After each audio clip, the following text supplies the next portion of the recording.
Assalamualaikum warahmatullahi wabarakatuh. Gimana kabarnya hari ini anak-anak? Semoga kita semua selalu diberi kesehatan. Pada pertemuan kali ini kita akan membahas mengenai materi asam dan basa. Sebelum kita membahas mengenai asam basa secara detail, kita harus ketahui mengenai konsep asam dan basa, di mana kita bisa membedakan antara asam, basa, dan netral.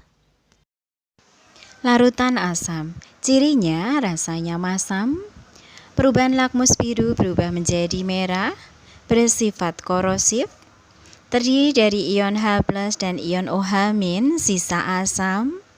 Konsentrasi H+ lebih besar daripada konsentrasi OH-. Ciri dari larutan basa, rasanya pahit, perubahan lakmus merah menjadi biru, bersifat kaustik, terdiri dari ion OH- dan ion positif logam. Konsentrasi H+ kurang dari OH-. Sedangkan untuk larutan netral, rasanya bervariasi, tidak mengubah lakmus, tidak bersifat korosif, terdiri dari ion H+ dan ion OH-. Konsentrasi H+ sama dengan konsentrasi OH-. Setelah kita mengetahui perbedaan asam, basa, dan netral, kita masuk mengenai perkembangan konsep teori asam dan basa. 1. Teori asam basa menurut Arrhenius. Dikatakan asam yaitu suatu senyawa yang jika dilarutkan ke dalam air akan memberikan ion hidrogen atau H+ dalam suatu larutan. Dikatakan basa yaitu senyawa yang jika dilarutkan ke dalam air akan memberikan ion hidroksida atau OH- dalam suatu larutan. Contoh reaksi ionisasi secara umum pada asam dan basa Arrhenius dapat dituliskan sebagai berikut. HXZ dalam keadaan Ag larutan terurai menjadi XH+ dalam keadaan Aq larutan dan ZX- dalam keadaan wujud Ag yaitu larutan, di mana dia bersifat asam, bisa diperlihatkan pada ion H+. Reaksi yang kedua yaitu MOHX kali dalam keadaan larutan Ag terurai menjadi MX+ dalam keadaan Ag dan XOH- dalam keadaan Ag yaitu larutan, di mana reaksi ini bersifat basa ditunjukkan oleh adanya OH- di sini. Untuk lebih jelasnya kita bisa melihat contoh asam basa Arrhenius dengan reaksi ionisasinya suatu senyawa HCl. Dalam keadaan Ag maka terurai menjadi H+ dan Cl- yang masing-masing dalam keadaan larutan. Di sini bisa diperlihatkan asamnya yaitu pada H+-nya pada senyawa HCl. Sedangkan untuk contoh yang kedua, dimisalkan CaOH 2 kali dalam keadaan larutan, maka terurai menjadi Ca2+ Ag dalam keadaan larutan dan 2 OH- dalam keadaan larutan. Senyawa ini terjadi reaksi ionisasi di mana dia merupakan basa yang mana ciri khasnya terdapat OH-. Perkembangan teori berikutnya yaitu teori asam basa Bronsted-Lowry. Teori asam basa Bronsted-Lowry menunjukkan bahwa asam adalah spesies yang dapat memberikan proton atau donor proton H+. Sedangkan untuk basa adalah spesies yang dapat menerima proton atau akseptor proton H+.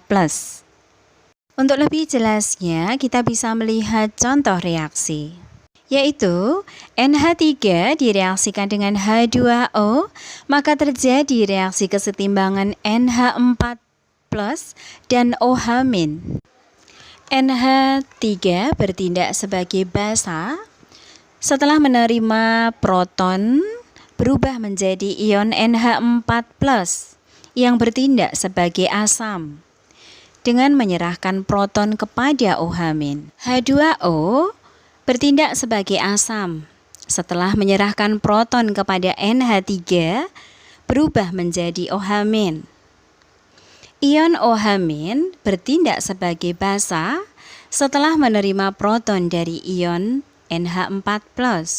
Pasangan asam basa setelah terjadi serah terima proton dinamakan sebagai asam basa konjugasi.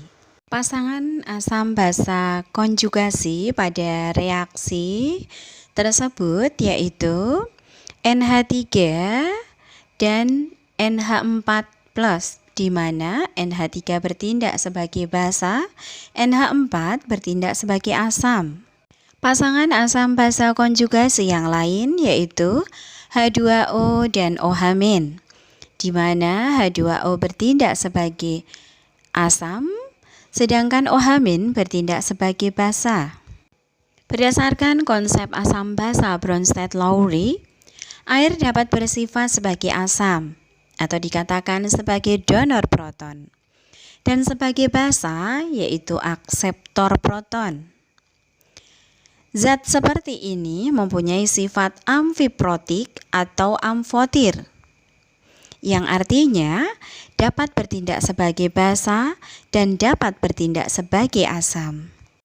Kita bisa melihat pada reaksi 1, HNO2 direaksikan dengan H2O, terjadi reaksi kesetimbangan H3O+ dan NO2-, di mana HNO2 bertindak sebagai asam, maka H2O-nya bertindak sebagai basa.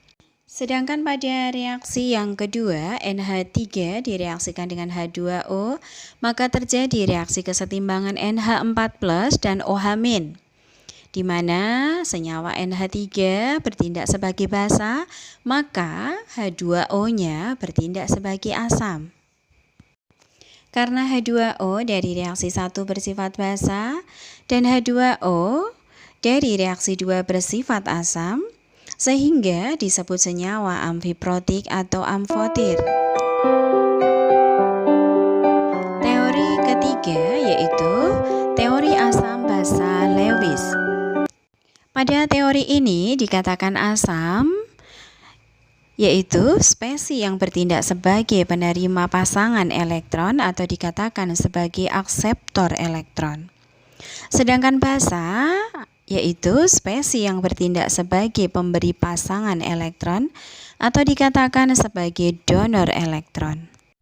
Dapat dicontohkan dengan suatu reaksi NH3 direaksikan dengan HCl, maka terjadi reaksi kesetimbangan NH4+ dan Cl-, di mana pada persamaan tersebut molekul NH3 adalah suatu basa, sebab NH3 dapat memberi pasangan elektron, sedangkan ion H+ merupakan suatu asam, sebab dapat menerima pasangan elektron. Keunggulan teori Lewis ini adalah dapat mengenali zat-zat sebagai asam yang tidak mengandung hidrogen, tetapi mempunyai sifat asam seperti asam berhidrogen biasa. Pada pertemuan kali ini sampai di sini dulu.